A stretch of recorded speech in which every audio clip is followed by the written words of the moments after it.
Hey everyone, I've got Winston here with me, and we have a special announcement for you. This week we're going to do a special BattleCry. I'm not here to do it live, so what we've done is stitch together a bunch of recent media appearances. I do a lot of different media stuff, everything from Flashpoint to Just the News, radio appearances, podcasts, Newsmax. This helps us get the word out about Convention of States, even though the subject matter's not always about Convention of States. So this week, I hope you'll stick with me. Check out this montage of clips from recent interviews. If you want to watch the full interviews, go to the conventionofstates.com YouTube channel.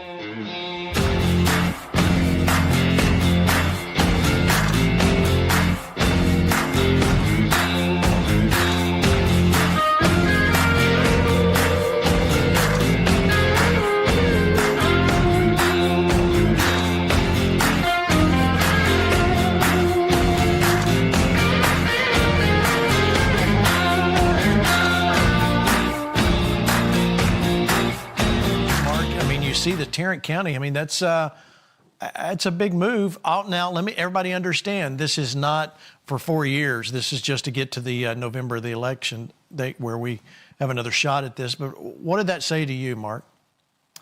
Yeah, I think it says the most scary thing, which is that Republicans in local elections and state elections, in statewide elections, and even in national elections, we just don't have a good ground game, generally speaking. And we get beat because of it. And in a special election like this, low turnout election, if you have a good ground game and the other side has no ground game, you're going to win with that ground game. And we better figure this out. Republicans have to figure this out. It's not enough to run ads or even have good candidates. Got to have door knockers, got to have a ground game. Why, Mark, why is Tarrant County a big deal? A lot of people don't live here. Why is it a big deal? Well, I mean, it's right there in the center of Texas. You would consider Tarrant County part of Dallas.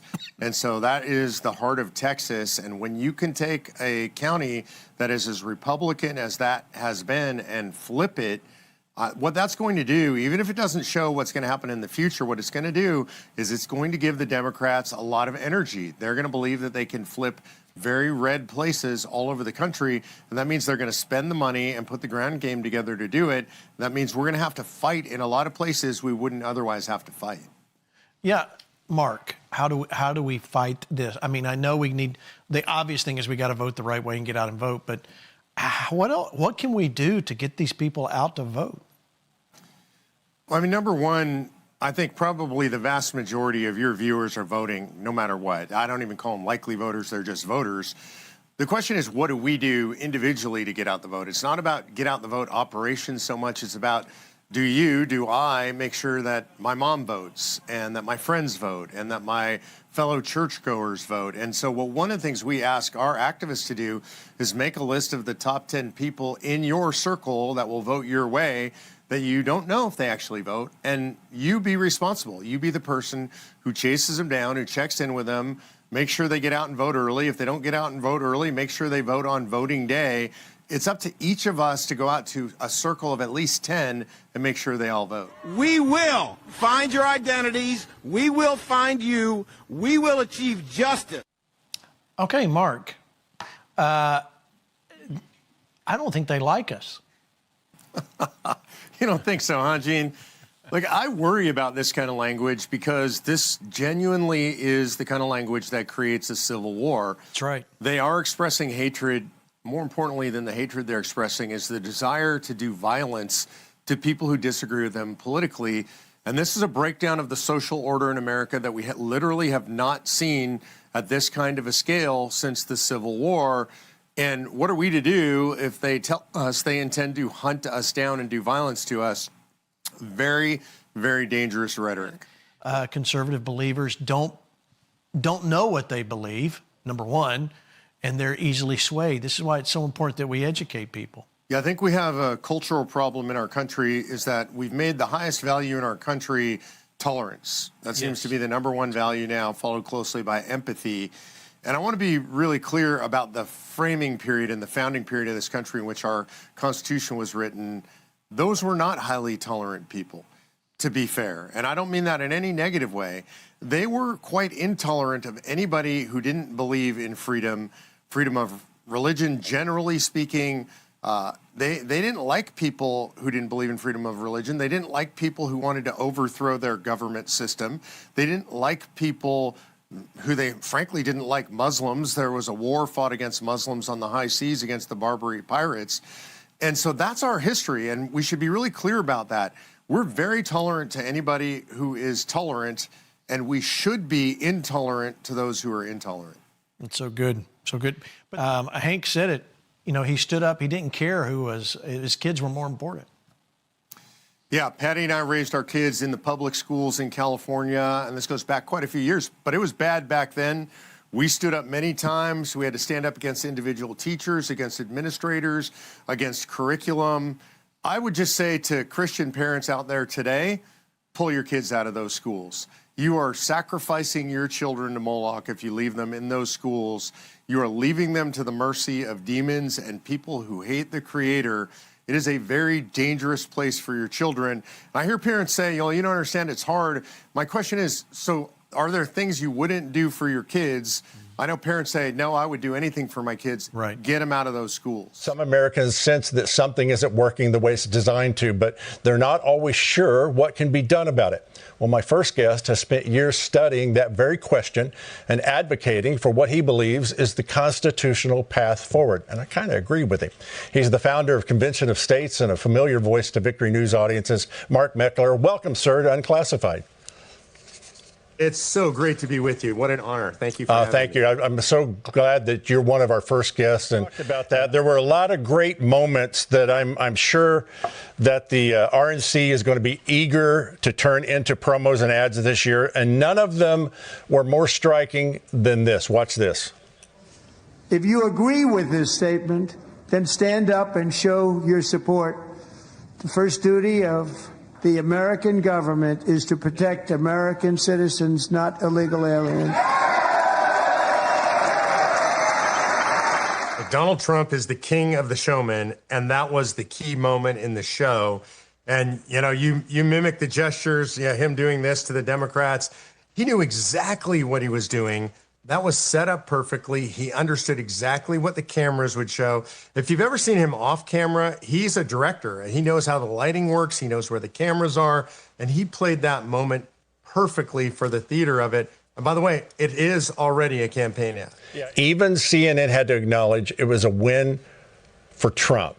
So were there areas in this address where you felt the constitutional principles were clearly upheld or potentially stretched? Look, I'm always hesitant with the extreme ends of executive power. I don't love it. I don't think that's the way our government was designed.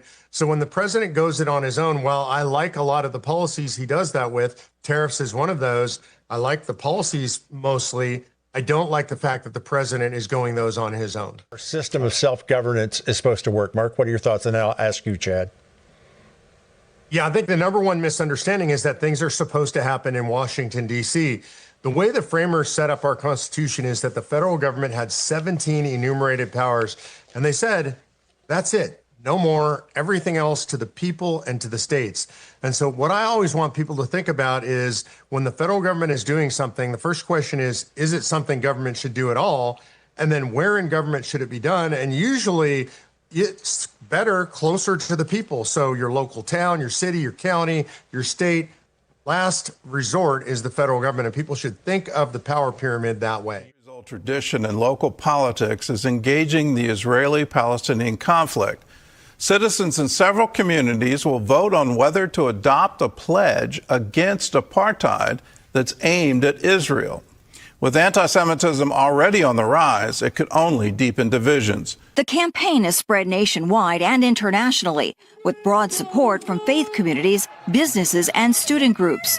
Critics are concerned about broader social consequences. We are heading towards a division of America that we have not seen literally since pre-civil rights era, going all the way back to the Jim Crow era and into the pre-Civil War era. And what they're doing is dividing Jews off from the rest of the population. And the historical precedent for this is not pretty. Last thing before we get to the big victory of Convention of States. By the way, talking to Mark Meckler, folks, the president of Convention of States. Here's Senator Kennedy. This was in November. And I want you to hear this because I think it's going to set up our next conversation about Convention of States. Here's Senator Kennedy blasting his, quote, Republican colleagues in the United States Senate. Listen. Why have we sat around for 5 months and not started on the second reconciliation bill? I just don't get it. I don't get it. I mean, in my opinion, and really, I'm just making an observation. To me, it's a 12-piece bucket of stupid. So what he's making reference to is the apparent run out the clock agenda of John Thune and fake Republicans in the United States Senate to basically turn over the Congress to Democrats so they can stop Donald Trump for them. It seems to me, but that's my read. And this is exactly what's wrong with Washington, D.C. Your thoughts? Yeah, I'll be a little bit more charitable, and it's still horrible. This is the Republican playbook forever, which is they're so worried about people being upset about what they do, and maybe they'll lose an election, that they would rather do nothing than do something.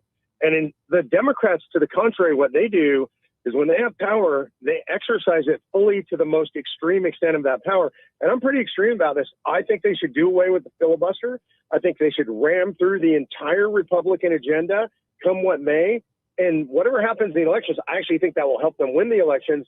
But if they lose the elections in the midterms, at least they've gotten the Republican agenda through. This is something that Democrats do every single time. Yep. They break tradition, the Democrats, and then they don't even ask for forgiveness for later. They just say, let's move on, right? The Republicans should take a page out of that playbook and do the same thing. And that leads us to the victory for Convention of States, because as I have said, Mark, as you have said, Mark, Washington will not fix itself. It is up to we, the people. You guys have a big victory in Kansas. Tell the folks. Yeah, so Convention of States, it requires 34 states to call a convention to propose amendments, to impose term limits, impose a balanced budget, impose tax caps, do away with the Department of Education, Energy, Health and Human Services. We can do all those things. It takes 34 states to call the convention. We just passed the 20 mark, the threshold of 20. We passed Kansas. It was a huge victory. Came out of the House. The vote was 81 to 42. So it was a blowout victory. And so that made it the Convention of States with Mark Meckler. Hello, Christian Patriots, and welcome to Church and State, where we drive morality and religion over tolerance and apathy. And I'm your host, Caleb Collier, once again, your favorite far-right shock jock. But he's a political activist. He's an attorney, a business executive, known for co-founding the Tea Party Patriots, you remember them, and, of course, leading the Convention of States. Mark, it's a pleasure to have you on the show. It's so great to be with you. Thank you, yeah. And I just want to let the audience know, because this really speaks to character. When I was approached about having you on the show, I was forthcoming and said, hey, I have a lot of questions about the Convention of States, and I've actually talked about it on the show before as being more in opposition to it. And you agreed to come on right away. Yeah, look, I love to have these kind of discussions, and the fact that we can disagree, have the discussion, I'll learn stuff from you, you'll learn stuff from me. That's the way dialogue should be. Yeah, I completely agree with that. So first off, I mean, I suppose I need to congratulate you because you just had a victory in Kansas, correct? Yeah, we did. Kansas became the 20th state, so that's a huge threshold. It takes 34 states to call a Convention of States, so obviously we're well past the halfway mark. And we had a huge victory in Kansas by a big margin. We passed the House there. We'd already passed the Senate. And what happened immediately after that is we passed the Senate committee in South Dakota. We passed the Senate by a huge margin in South Dakota. That was a 24-9 vote. And I'll be headed out to South Dakota next week because we're going to be in the House. I think that's going to become state number 21. So let me ask you this. You've traveled all over the country. This is just a personal question that I am enjoying. I've been traveling a lot for my work as well. I'm trying to hit all 50 states. I assume you have. The state that I feel is going to be the hardest for me to actually check off the list is North Dakota, because I just don't see a reason to go there. You know, it's funny you would say that. Out of all 50, I haven't been to North Dakota. It's literally the only one. I actually specifically scheduled a trip out there in September to meet with my grassroots so that I can check it off and be done with that item on the bucket list. So funny that out of all 50, you and I haven't made it to North Dakota. It's just, I'm sorry for anybody that's in the audience. It's like, hey, that's my state. But you got to admit, there's not a lot there. There's not a lot to see. Yeah. So I'm excited to make it out there. I mean, there is a lot of natural beauty. I've been really close to the border. People have said to me, oh, Mark, you should have just driven across the border so you can claim it. I don't like to go to states like that. If I'm going to go to a state, I really want to go to the state. And so I'll be there. I'll be at the Capitol. I'll get a chance to actually visit the state and claim that, check that off the bucket list. There you go. Yeah, I'm the same way. I don't let my wife claim airports because she tried to. And I was like, that does not count whatsoever. All right, enough fun. Let's get into this. What exactly, to the audience who may not be informed, what exactly is a convention of states? Yeah, I think that's the perfect question because most people don't know. So the Constitution in Article 5 contains the ways that we're allowed to amend our Constitution. The first way is the way we've always done it. We've gotten 27 amendments that way, and that's when Congress proposes an amendment.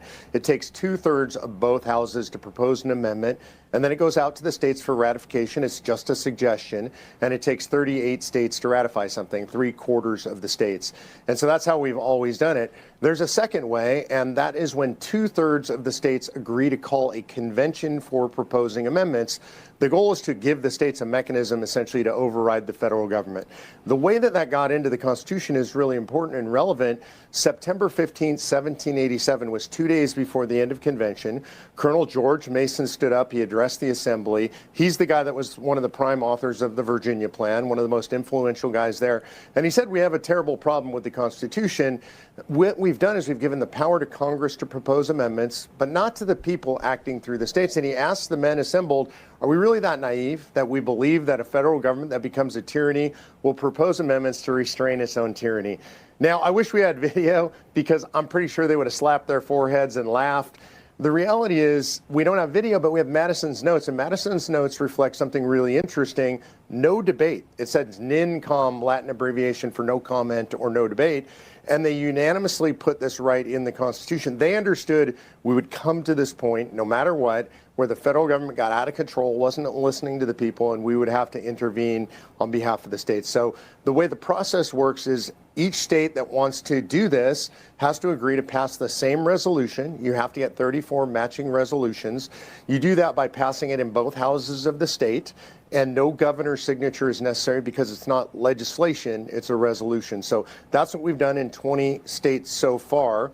In our particular case, and again, that's very relevant, it's limited to 3 subject matter areas. The first is anything that would impose term limits on the federal government. And that's not just Congress, which is what most people think about, but we believe that you have to impose term limits on staffers and bureaucrats as well. Otherwise, you just empower them. It also would give you a power to impose term limits on the federal judiciary. It's something that I'm in favor of, maybe a certain age limit in the judiciary. The second is anything that would impose fiscal restraints like a balanced budget amendment, tax caps, or spending caps. We all agree. I think 38 trillion is enough. I think 1 trillion was enough. It's really out of control. So we're going to have to do that to them. They're never going to do that to themselves. And then the final one is to take power from the federal government, to remove jurisdiction, put limits on them. This is something the Constitution did. It gave them 17 enumerated powers. They now have something like 17,000 thanks to the federal judiciary. So we could say things like no more Department of Education, no more Department of Energy, no more Health and Human Services, things that you and I probably agree the federal government shouldn't do. We can prevent them from doing constitutionally.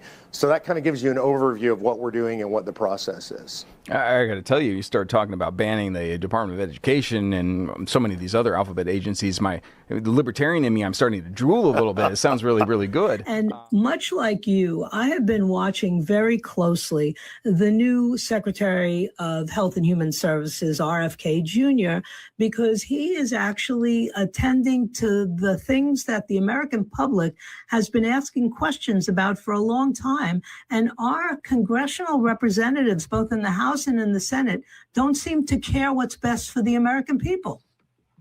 Yeah, I think that's correct. I had a chance to meet Secretary Kennedy and spend pretty significant time with him before he was confirmed into his post. And the one thing that I can tell you about him, and it's hard to say this about most folks in government, he is sincere. He absolutely believes in what he's doing. He's willing to put himself and his reputation, his professional career actually his life on the line to do the things he believes in. I find it very refreshing. The overuse of medications, the vaccination schedules that made no sense at all. So I was thrilled when he was nominated and surprised that he actually got confirmed. But now I'm watching, and they are getting in the way of everything he and the president are trying to do. And what's being exposed is what your email said to me the other day. Executive orders are not enough to get policy changes that will last. I want to back up almost everything that he's doing with permanent change. And the way that we get permanent change is to get the federal government out of the business of healthcare. They were never intended to be involved in healthcare. It's, in my opinion, completely unconstitutional. It's a stretch of constitutional power done by the courts. And the best way to fix all this stuff permanently, again, I love what he's doing, but then we need to ensconce these changes in the Constitution by removing the power of the federal government to engage in this kind of behavior. Mark, the double M, Meckler in the House, president of Convention of States Action.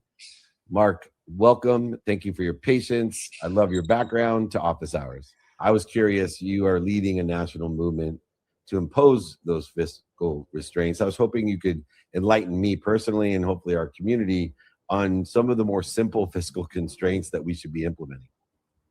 Yeah, when you look at the size and scope of the federal government right now, it is so completely out of control. The numbers are numbers that are so big. I don't deal with big numbers, but for any of us, $38 trillion in debt. The reality is none of us even actually knows what 38 trillion means. When I started this work, it was actually 19 trillion, so it's doubled. I didn't know what 19 trillion meant.